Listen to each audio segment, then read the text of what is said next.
They say the Bell Witch was just a ghost, a restless spirit tormenting a family in the middle of nowhere. But what if it wasn't just a ghost?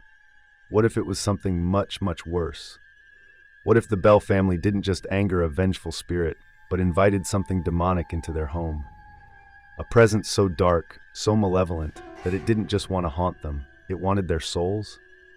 We all know the legend of the Bell Witch, the spirit that tormented John Bell and his family in the early 1800s in Tennessee, the entity that spoke, screamed, and even physically attacked those who crossed it. It's one of the most famous hauntings in American history. But here's what most people don't talk about. The Bell Witch wasn't just some angry ghost. No, the deeper you dig, the more sinister it becomes. Reports of inhuman growls, shadows with glowing eyes, and voices that spoke in languages no one understood. Those aren't signs of a simple haunting. That's something else. That's demonic. And tonight, we're going to dive into the terrifying theory that the Bell Witch wasn't a ghost at all, but a demon. And trust me, the truth is more horrifying than any legend you've heard. The haunting of the Bell family began in 1817 on a quiet farm in Adams, Tennessee. It started small, knocks on the walls, whispers in the night. But then, it escalated.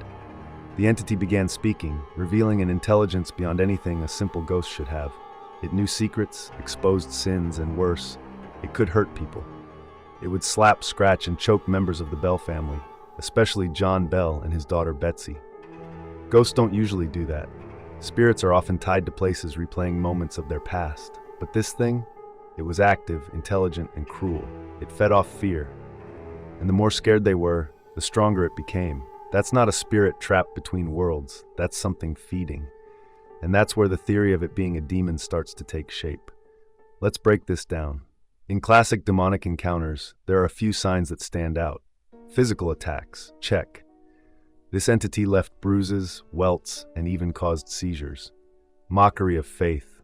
Oh, it hated anything religious. It would curse at prayers, disrupt church gatherings, and laugh whenever someone tried to use the Bible against it. Knowledge beyond human ability. This thing knew things it shouldn't. Private conversations, future events, and even what people were thinking. Changing voices. Sometimes it sounded like a man, sometimes a woman, sometimes an animal growling from the shadows. Possession-like behavior. Some accounts claim that John Bell himself fell under its influence, leading to his mysterious and painful death.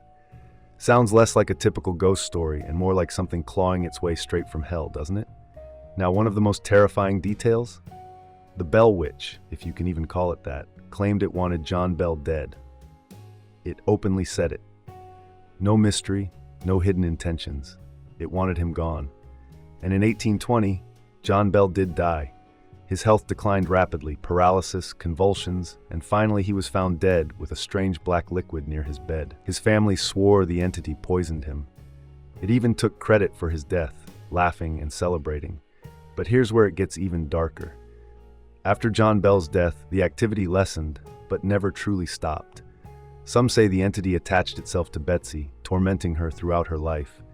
Others claim it left the Bell family and roamed the land, looking for its next victim. There are even stories that centuries later, people visiting the Bell farm report hearing disembodied voices, feeling unseen hands push them, or even waking up with scratches on their skin. Whatever it was, it didn't just disappear. And that's exactly what makes this so terrifying. If this was just a ghost, it would have faded when John Bell died. But demons? They don't leave.